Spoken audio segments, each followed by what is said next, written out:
Within our classroom, not only do we use the math kits with all the intentional tools, there's that intentional teaching as well.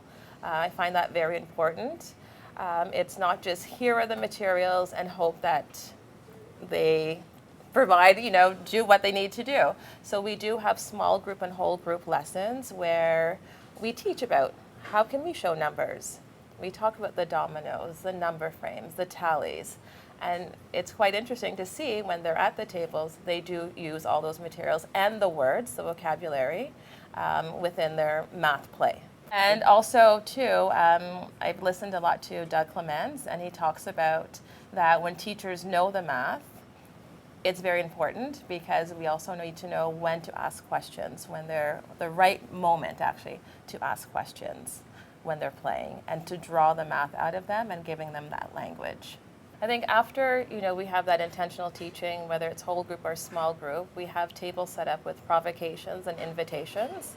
And for me, an invitation is we're just inviting them to explore with the materials that are there.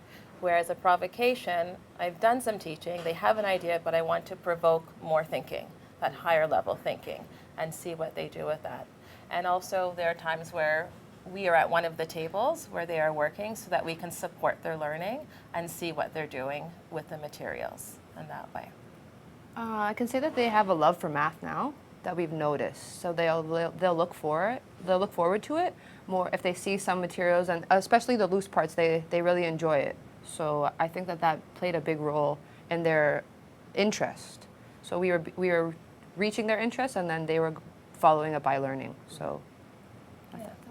And also, too, with going back to Doug Clements, he does talk about that literacy is a predictor of later literacy, whereas math is a predictor of both literacy and math.